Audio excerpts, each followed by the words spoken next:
Friends, good evening. কেমন আছো সবাই? আশা করছি সকলে ভালো আছো। আমিও কিন্তু বেশ ভালো আছি। এসএম রূপকথার নতুন আরও একটা ঝলমলে ব্লগে তোমাদের সবাইকে অনেক অনেক ওয়েলকাম জানিয়ে আজকের দিনটা শুরু করছি। আজকে সকালবেলা থেকে কোনো ব্লগ স্টার্ট করিনি। আজকে এই যে নাইট রুটিনটাই তোমাদের সাথে শেয়ার করব, যে রাত্রিবেলা আমি কিভাবে কি কাজ করি এই সবগুলোই তোমাদের সাথে শেয়ার করব। দুপুরবেলা না ছেলেরা ঘুমিয়ে পড়েছিল, আর এতটাই মশা এই সময়টা, যেহেতু বাগানের ভিতরে, আর তার মধ্যে এই যে কদিন মেঘলা করেছিল, বৃষ্টি হয়েছে, তাতে করে মশাটা অনেকটাই বেড়েছে। তাই জন্যই যখনই শোয়াই মশারিটা টানিয়ে তারপরে শোয়াই, কেননা আগের বছর আমার ডেঙ্গু হয়ে শিক্ষা হয়ে গেছিলো। তাই মশা মারা ধূপ থাকলেও ইউজ করি না, এই মশারিটা নিয়েই শোয়াই, আর মশারির ভিতরটা ভালোভাবে দেখে নিই। যাই হোক, মশারিটা এক ধারে ওইভাবে রেখে দিলাম। আর এই যে অয়ন আঁকতে বসে গেছে, ওর পড়া রেডি, আজকে পড়া ছিল না, ওই জন্য আঁকাটাই করছে। তো ও আঁকতে শুরু করে দিয়েছে, ওদিকে ছোটুকে নিয়ে মা বাইরে খেলা করছে। সেই ফাঁকে আমি এই যে জামা কাপড়গুলো চেয়ারে এক ঝাঁপ হয়ে আছে, থেকে কাজের ফাঁকই পেয়ে উঠছি না যে এরপরে এই কাজটা চলে আসছে, তাই এইগুলো আর গুছানোর সময় হয়ে উঠছে না। সন্ধ্যেবেলা এই যে চুড়িদার পরে আছি দেখছো, এখন ব্যায়াম করছিলাম ছোটু, আমি, মা, অয়ন চারজনে মিলে। চেঞ্জ করার আর সময় হয়নি, সেই ভাবলাম যে আমি তো বাইরে আর কোথাও যাচ্ছি না, তাই জামাটা পরেই এই যে কাজবাজগুলো সেরে নিই। জামা ছাড়তে গিয়ে আবার কোনটা কোন কাজে লেগে পড়বো ঠিক নেই। এখনও গিয়ে একটু তরকারিটা গরম করতে হবে, আর এখন রাত 9টা বেজে গেছে। আর চলো এখন এইগুলোকে ভালোভাবে গুছিয়ে জায়গা মতো রেখে নিয়ে তারপরে আমি রান্নাঘরের দিকে যাব। এইভাবে অগোছালো করে গেলে না, রান্না করে খাওয়া দাওয়া করে ওই বাইরে গুছিয়ে এসে আবার ঘরে গোছাতে বসতে হবে, এটা আর একদম ভাল লাগে না। ওই জন্যই এই যে কাজের ফাঁকে এই কাজগুলোকে আগে সেরে নিই, তারপরে গিয়ে রান্নার জায়গায় যাব। আর রান্না করে খাওয়া দাওয়া করে একেবারে রান্নাঘরটাও পরিষ্কার করে চলে আসতে পারবো। তো চলো, আমি জামা কাপড়গুলো এইভাবেই ভাঁজ করে রাখি, আর এই যে ওড়না গামছা সব এই জায়গায় ঝুলিয়ে রাখি, যাতে করে হাতের ধারে সব কিছু পেয়ে যাই। আর এইগুলোকে কাঠের আলমারিতে রাখি। আর হ্যাঁ, আগের দিন ওই যে বললাম না যে ওখানটায় পড়ার টেবিলটা যেখানে আছে ওখানটায় কি ছিল, তো ওখানে ছিল আমার এই যে জামা কাপড় রাখার একটা ছোট্ট মতো আলমারি, যেটাকে কাঠের আলমারি ছিল, যেটা রং করা হয়েছিল। তো চলো এখন সেই আলমারিতে ওইগুলো রেখে দিয়ে আসলাম। দিয়ে এসে এই যে জুতো রাখার জায়গা হচ্ছিল না, তাই জুতোগুলো এখানেই রাখছি। কোথাও রাখলে না ইঁদুরে কেটে দিচ্ছে প্যাকেটগুলো। তো এই খোপটাই তো কাঁচ নেই, তাই ভাবলাম যে এখানে তো সেরকম কিছু রাখাই যাচ্ছে না, তার থেকে বরঞ্চ জুতোগুলো রাখলেই ভালো থাকবে। তাই জন্যই এই যে জুতোগুলোকে এই যে প্যাকেটে করে রেখে তারপরে ওইখানে সাজিয়ে সাজিয়ে রেখে দেব। আর এতে করে এখানে ইঁদুরটাও সেরকম লাগবে না, আর জামা কাপড় থাকলে ময়লা হয়ে যায়। তো চলো, এই যে এইগুলোতে যেটা যার জুতোর খাপ সেটাতে সেই জুতো নিয়ে আর এই গুছিয়ে রেখে দিচ্ছি। আর যে কোনো জিনিস যত্নের উপরে নির্ভরশীল, যত্ন যেরকম করবে সেই রকম জিনিসপত্র ভালো থাকে।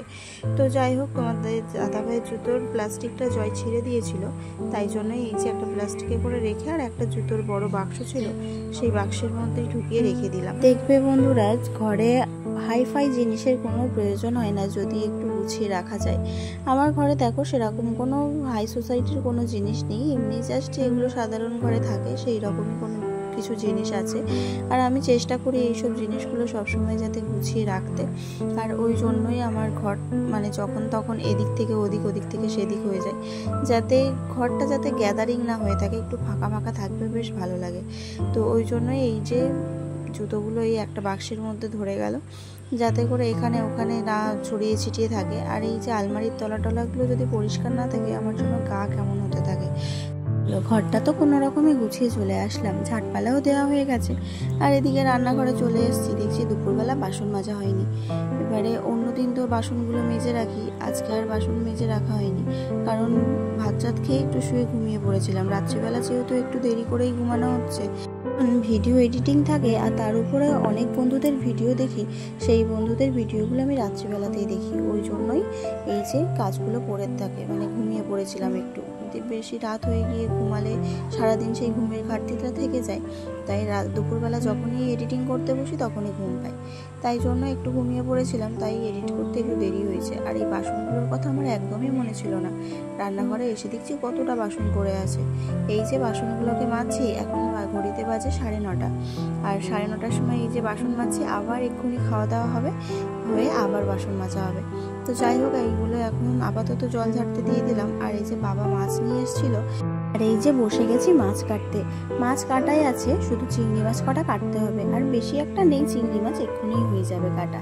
আর আমি মাছ কাটছি দেখে বড়দিও এসে আমার পাশে বসে গেছে, বলছে দেখি তুমি কেমনভাবে চিংড়ি মাছ কাটো। আর আমি চিংড়ি মাছ কাটলে চিংড়ি মাছের মাথা আর নাড়ি সবসময় ফেলে থাকি, ওই জন্যই ও একটু দেখে নিচ্ছিল। চলো, আমার মাছ ধোয়া হয়ে গেছে। এখন যে দুটো মাছ তরকারি করব ছেলেদের জন্য, আর বাদ বাকিটা ফ্রিজে রেখে দেবো, কালকে রান্না হবে। তো চলো, এখন এই যে মাছগুলো ধুয়ে একটা কন্টেনারে করে ফ্রিজে দিয়ে দিলাম। বসিয়ে দিয়েছি সকালবেলার যে তরকারিগুলো ছিল সেইগুলো গরম করতে। আর এইটা কি বলো তো, এটা হচ্ছে কচুর ফুল আর পাতা, মানে শোলা কচুর ফুল আর পাতা হয় না, সেই কচুর ফুল আর পাতা। সকালবেলা রান্না করেছিলাম, অতটাও ভালো লাগেনি, তাই জন্য চিংড়ি মাছ একটু কুচি কুচি করে নিয়ে, আর এই যে একটু পেঁয়াজ লঙ্কা সব দিয়ে তারপরে ভাজা ভাজা করে খাওয়া দাওয়া করে নিয়েছি। নিয়ে এই যে জানলা দরজা সব দিয়ে দিচ্ছি, আর এখন গ্যাস ট্যাসগুলো পরিষ্কার করে নিয়ে আর তারপরে গিয়ে শোবো। আমার বাসন টাসন মাজা হয়ে গেছে, শুধু এইগুলো পরিষ্কার করলে আর একটু রান্নার জায়গাটা মুছলে আর টেবিলটা একটুখানি গুছিয়ে দেবো, ব্যাস হয়ে যাবে।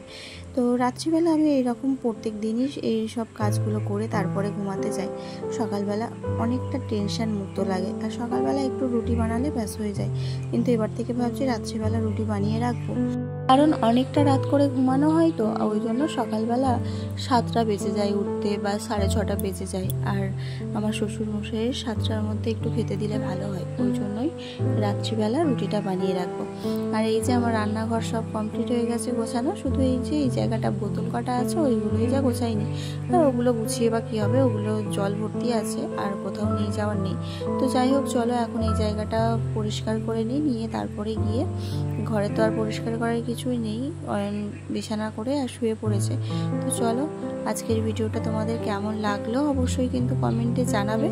আর যদি এতটুকু ভালো লেগে থাকে তাহলে লাইক কমেন্ট শেয়ার করতে ভুলো না। আর এখন ঘড়িতে বেজে গেছে 11:30।